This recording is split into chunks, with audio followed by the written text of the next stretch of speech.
August পর্যন্ত দাবি সেখানে ছিল ২০০০ টাকা সেটা করা। সমাধান যদি আমাদের হাতে থাকতো অবশ্যই আমরা করবো, এবং সেই উদ্যোগের কারণেই আমরা বারবার যখন আমরা অনেকবারই তাদের সঙ্গে গত কয়েকদিন ধরে আপনার পত্রপত্রিকায় জেনেছেন, তাদেরকে বলেছি এসে আমরা আলাপ করি। এবং আমাদের সবচেয়ে বড় সীমাবদ্ধতা হচ্ছে যে এখন বাজেট, অ্যালোকেটেড বাজেট, এবং তারা যারা এটা শিক্ষকরা যেটা আন্দোলন করছেন যে বিষয়ে, সেই বিষয় নিয়ে আগেও অন্যান্যভাবেও এই আন্দোলনটা হয়েছে, এবং যতবার তারা আসতে চেয়েছেন তাদেরকে জিজ্ঞেস করেন, ততবারই আমাদের দ্বার উন্মুক্ত ছিল। এই ঘরেই আমরা দফায় দফায় তাদের সাথে বসেছি, এবং প্রথমে তাদের যেটা দায়িত্ব যেটা ছিল, তাদের দাবি যেটা ছিল, সেটা হচ্ছে ১০০০ থেকে এটা ২০০০ টাকা করার জন্য ইমিডিয়েটলি সেই, এবং আমার যে পূর্বসূরি যিনি ছিলেন তার সময় এই দাবি উত্থাপন তারা করেছিলেন, এবং সেই প্রেক্ষিতে আমরা যথাযথভাবেই সংশ্লিষ্ট মন্ত্রণালয়ে এটা আমরা জানিয়েছি।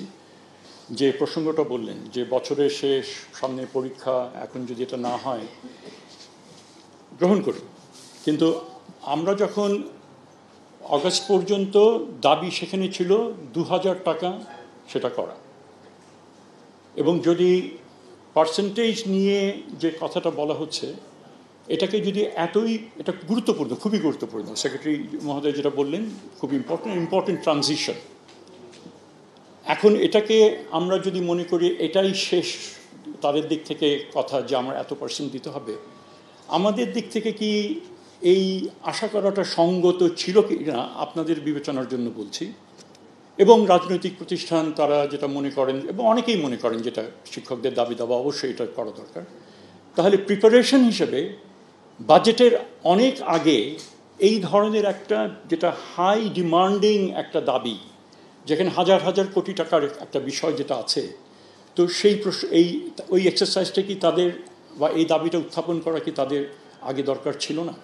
যদি সেটা সেই সময়ে হতো এবং এর মধ্যে যদি আমরা সমাধান করতে না পারতাম, তাহলে যেই যুক্তিগুলি আপনি দিলেন যে বছর শেষ, পরীক্ষা, এটা সেটা, তাহলে তার একটা মানে থাকতো। আমরা কতটুকু সময় আমরা পেয়েছি এই বিষয়গুলি ট্রিট করার জন্য, এবং সরকারের মানে যে অর্থনীতির উপরে যে চাপ, বাজেটারি যে অ্যালোকেশন অলমোস্ট এক্সস্টেড, সেখানে ন্যায্য চাহিদা হতে পারে, কিন্তু যোগানের বিষয়টা যদি আমরা সচেতন নাগরিক হিসেবে বিবেচনা না করি এবং দায়িত্বশীল সংগঠন হিসেবে যদি আমরা বিবেচনার মধ্যে না রাখি, তাহলে বোধহয় একটু অন্যায় করা হচ্ছে। আমি এটুকুই খালি বলবো, কারণ we should have been given time এই কাজটা করার জন্য।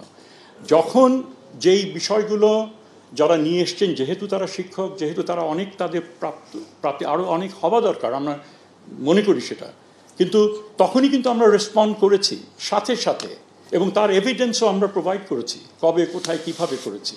কাজেই আমার মনে হয় এই ব্যাপারে we would expect a bit more understanding than what we have had. আমি এটুকুই বলবো। Thank you.